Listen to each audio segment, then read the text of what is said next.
What's up, guys? This is Trailbound Chris, and today we're at King of Motos 2021, and everyone's doing the pro walk there, scouting their lines in the rocks. We've got all the bikes lined up here. I am in the first row because I was 17th overall last year, and this row is 1 through 20. And we're off. So, yeah, I totally missed the start. Started a couple seconds before I was supposed to. That's my buddy Josh on the far right in the Husky in the blue. I don't know who this zebra pants guy is, but we're gonna squeeze by. And let's just look at all this, it's chaos out there. Just dust and two-stroke smoke. So I wasn't sure who this was, but I found out later it was Louise, who's like a professional trials rider. I follow her on Instagram. She's an awesome trials rider. But I got really screwed up right here because she fell on the rocks and pushed her bike back up, and that just like wedged me right where my line was gonna be. So I got fumbled up there for a good amount of time, actually, until I was able to kind of trudge back through. So I must be one of the last guys up the line right here. And now once you get through the rocks, they send you up the loosest hill climb with the whole crowd there, and it just like, you look ridiculous trying to go up this with no speed. Cody Webb got an inside line, and man, he flew up this thing. It was awesome.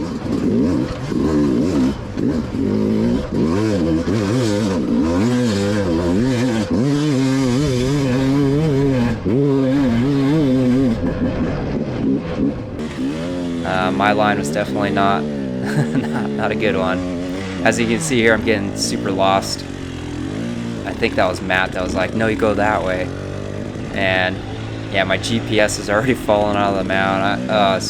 It's a train wreck right from the get-go.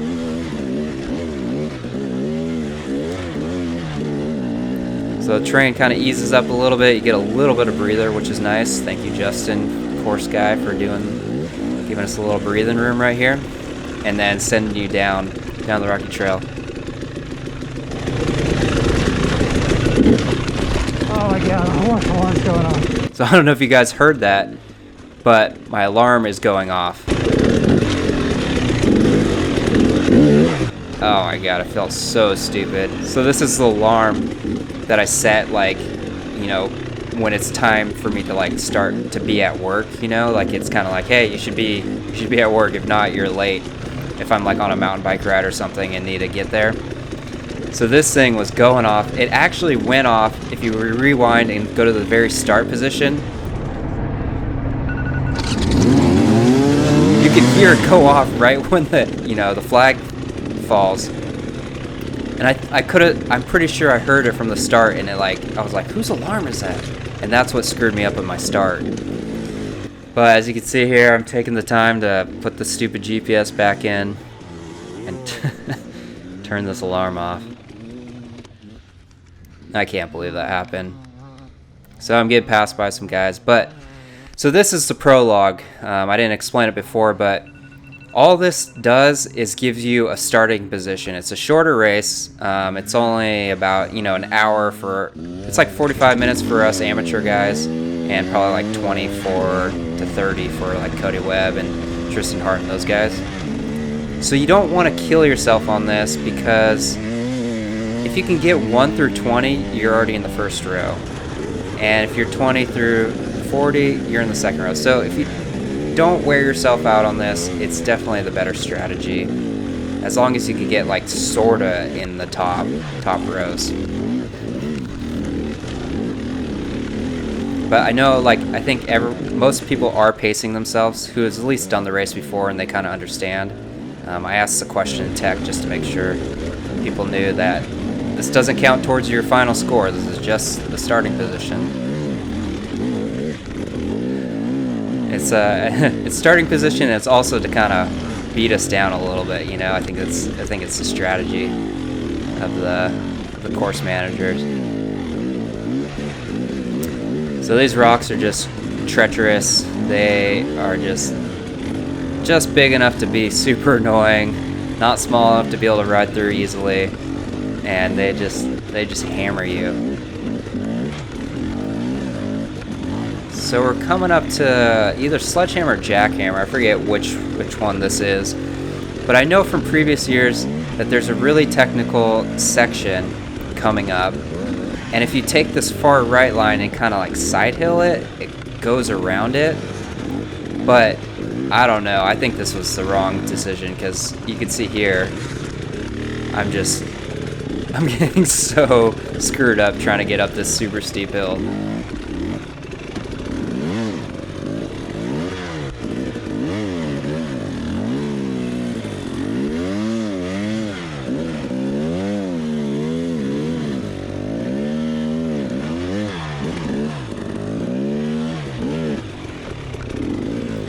And I'm giving up. That's I'm gonna loop the bike and break something. So it's kind of sort of side hill in the low section. I'm gonna try to get a boulder line and see if I can get where I want to be. But honestly, I think that was a bad decision, because look at it's just struggle fest over here.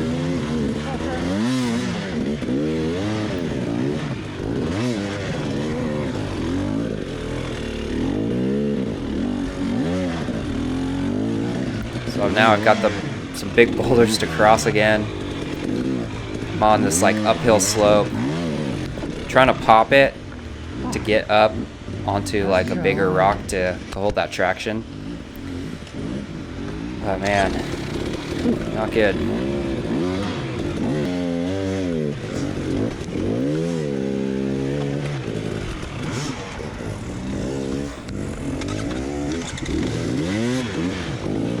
I wouldn't be surprised if that's the guy that I was right behind when I tried to cross back over. And this is actually the technical section. Normally you go right, but someone cut in a line that went straight up there. I think it was from the rock crawlers that they pulled a bunch of dirt down, and it made that line so easy. So I totally wasted a ton of energy crossing the boulder field trying to get around the thing. If I would have just went the normal way, it would have been a lot better decision, I think.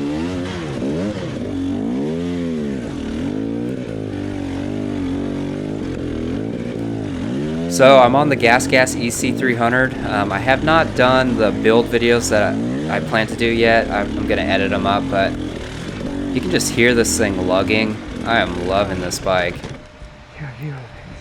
It is, it's so fun to ride. I can't believe how easy it gets up and over stuff. This race is a lot easier with this bike.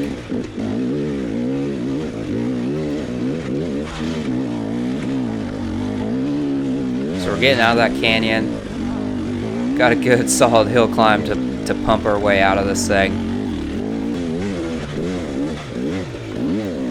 And we're crossing over a mountain, so I like being up here on these ridges, but these kind of like 4x4 roads are so loose and so squirrely. You can see that guy, like he probably hit a rock and got all squirmed out, like I'm like about to do.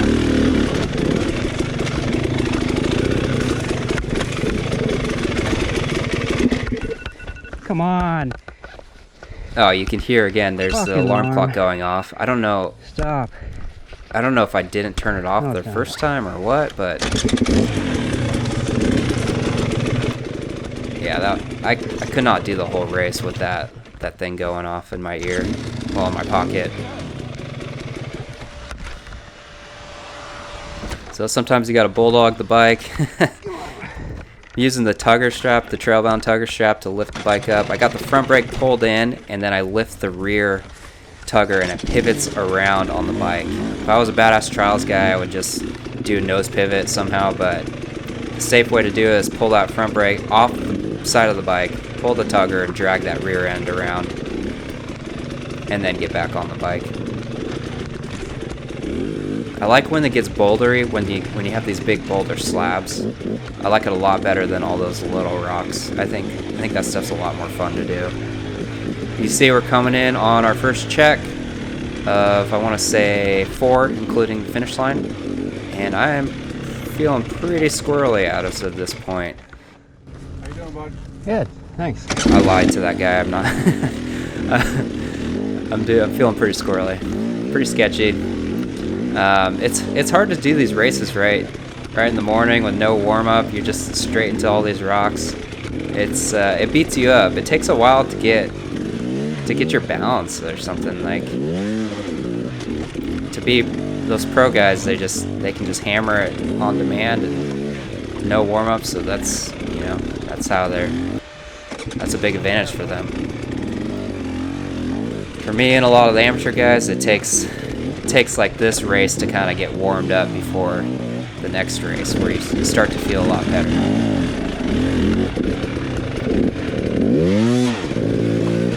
I love doing those zaps right there, where I call them like drop hops, where you scoot the weight back, pull the clutch in, wind that flywheel, and then launch up it.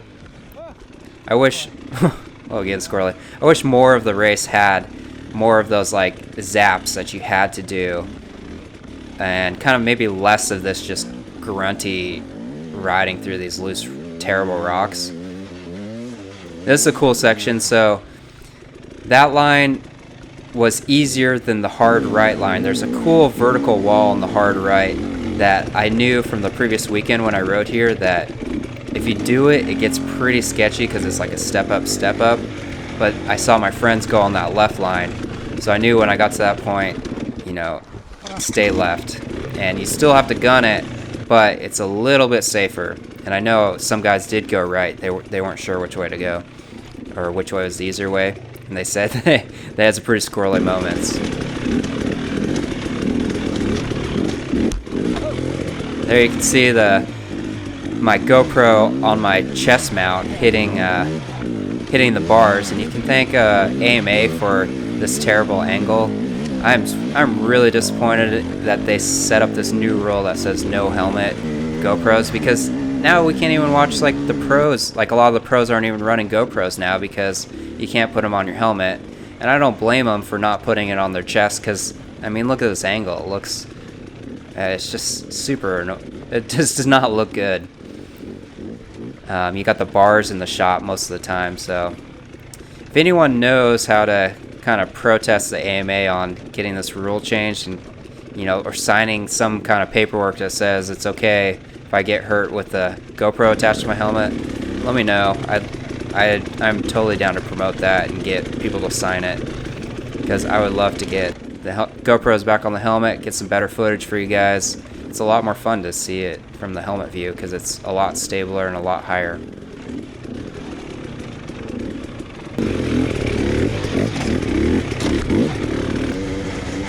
So this guy just passed me. We're getting towards the end of the race here, and I actually came in 21st place in this prologue, and I started 17th. I came in 21st, and unfortunately that means I'm just one position behind being in the first row. So if I would have pushed a little harder in that faster section, which I always stay safe on, it would have been the better strategy, because now I have to sit in the second row.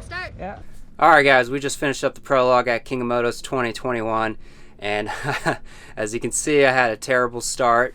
At 9 o'clock on the start, my alarm went off, and it kept ringing throughout the race. I stopped once, tried to turn it off, and then I stopped again and turned it off again. That's what comes with racing on a Tuesday, I guess. So I think that prologue was only probably 45 minutes or so, and I'm feeling pretty good now.